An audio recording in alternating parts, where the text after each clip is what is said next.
Madam President, members of the court, it is an honor to appear before you on behalf of the State of Israel. As Professor Shah noted, at this stage, South Africa does not need to prove that genocidal acts have been or are being committed. But it does have to show that the Genocide Convention is actually relevant. It has to show some level of acts and some level of intent. Professor Shah has spoken to the issue of express intent. It is my task to speak to the circumstances of Israel's actions. I will address three aspects of reality on the ground. First, Hamas's military tactics and strategy. Second, Israel's efforts to mitigate civilian harm during operational activity. And third, Israel's efforts to address humanitarian hardship in Gaza, despite Hamas's attempts at obstruction. Listening to the presentation by the applicant, it was as if Israel is operating in Gaza against no armed adversary, but the same Hamas that carried out the October 7 attacks in Israel is the governing authority in Gaza. And the same Hamas has built a military strategy founded on embedding its assets and operatives in and amongst the civilian population. Urban warfare will always result in tragic deaths, harm, and damage. But in Gaza, these undesired outcomes are exacerbated because they are the desired outcomes of Hamas. Damage to civilian structures is another fact claimed by South Africa as evidence of genocide. But South Africa does not consider the sheer extent to which Hamas uses ostensibly civilian structures for military purposes. Houses, schools, mosques, UN facilities, and shelters are all abused for military purposes by Hamas, including as rocket launching sites. Hundreds of kilometers of tunnels dug by Hamas under populated areas in Gaza often cause structures above to collapse. In the slides before you, you can see a militant priming projectiles for launch on IDF forces in Gaza. You can see the holes in the residential house to hide and launch them. Here, you can see projectiles discovered underneath a bed in a child's bedroom. Here, a rocket being fired from a school. The launch site is circled in red. Here you can see firing from a UN school. You can see the letters UN on the roof, and the fire is circled in red. And here, long-range rocket launchers hidden inside a Scouts Club building. Finally, you can see part of a tunnel that runs for 4 kilometers, including nearby the Erez crossing, which is adjacent to Israel. South Africa also alleges that Israel has waged an assault on Gaza's health system. What South Africa has neglected to bring before the court, however, is the overwhelming evidence of Hamas's military use of such hospitals. Hamas militants retreated to Rantisi Hospital in Gaza on October 7th with hostages from Israel, whom they then held in the basement. In the slide before you, you will see a militant going into Quds Hospital with an RPG. Hamas fired at IDF forces from near and from within the Quds Hospital. At Shifa Hospital, Gaza's largest, Hamas managed operations from a closed-off area. Here you can see an opening to the tunnel that ran for hundreds of meters directly under the hospital. Here, you can see the weapons found in different wings of the hospital. And here, CCTV footage showing armed militants bringing hostages into the hospital's lobby. More than 80 militants hiding inside another hospital, the Adwan Hospital, surrendered themselves to the IDF. And here, you can see a weapon that IDF forces discovered hidden inside incubators at the hospital. The director of the hospital has admitted that numerous members of hospital staff belong to Hamas's military wing. In the Indonesian hospital in the neighborhood of Jabalia, Hamas forces managed their operations from that hospital until the IDF reached it. IDF forces recovered the bodies of 5 murdered hostages from a tunnel dug underneath the hospital. The applicant also made much of the fact that force has been even used in humanitarian zones.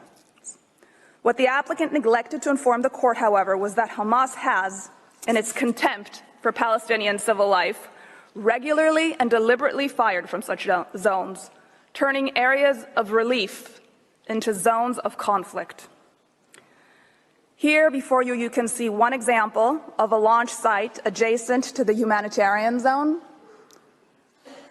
both amplified in larger pictures.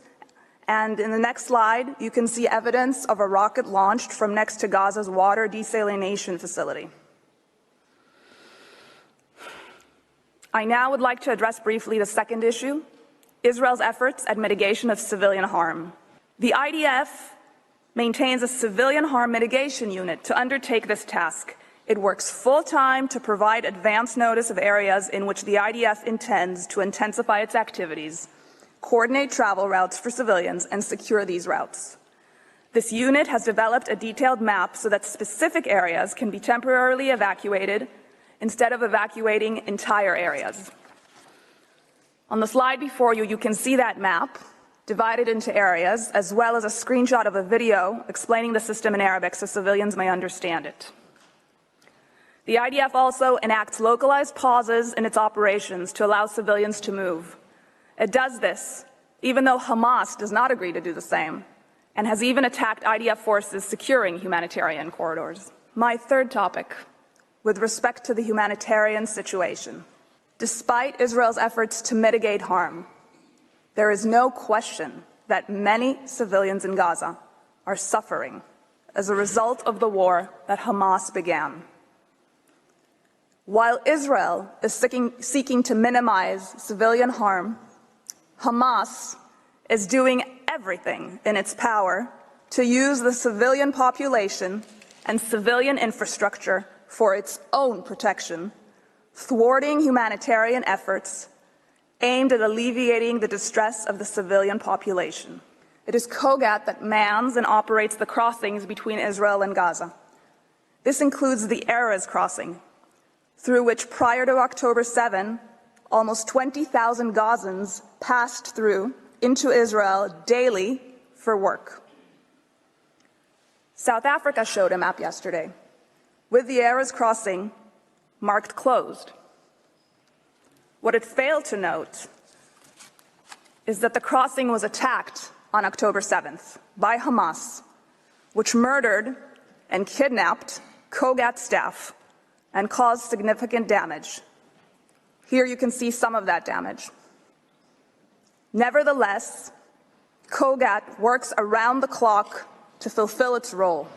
Gazan residents have reported that Hamas is regularly stealing aid at the expense of its own population for the benefit of its fighters. This is a tweet stating that fuel and medical equipment was stolen by purported Hamas members from an UNRWA warehouse. UNRWA later deleted the tweet, perhaps under pressure from the authorities. Here you can see Hamas commandeering an aid truck.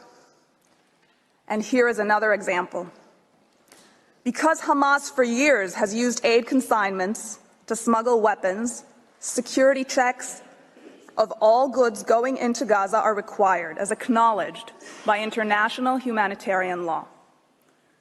Hamas has time and again hoarded fuel, including during the current conflict, which it uses for military purposes to sustain ventilation in its expansive underground tunnel network and for its continued attacks against Israel. Nevertheless, in coordination with the UN, Israel enables fuel to enter Gaza to service essential infrastructure, such as sewage treatment, desalination plants, water pumps and hospitals, and cellular infrastructure for maintaining communication. Israel remains committed to helping international organizations and states involved in the aid effort to overcome these hurdles and consistently increase the amount of aid and services available to the population in Gaza, as will be further described by Mr. Sender. Here, a picture of incubators that the IDF provided to Shifa Hospital. Here, a picture of an ambulance convoy coordinated by COGAT. A picture of consignments. A picture of ambulances, the entry of which was coordinated by COGAT. And finally, more consignments waiting to enter Gaza. Madam President, members of the court, in the time allotted, I have been able to describe only some of Israel's efforts to mitigate civilian harm and to address the humanitarian situation in Gaza. But even this mere fraction is enough to demonstrate how tendentious and partial the applicant's presentation of these facts is, and certainly enough to conclude that the allegation of intent to commit genocide is baseless. If Israel had such intent, would it delay a ground maneuver for weeks, urging civilians to seek safer space, and in doing so, sacrificing operational advantage?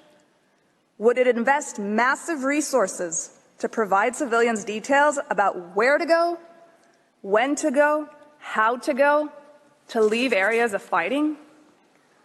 Would it maintain a dedicated unit staffed with experts whose sole role is to facilitate aid and who continue to do so despite having their staff killed and kidnapped?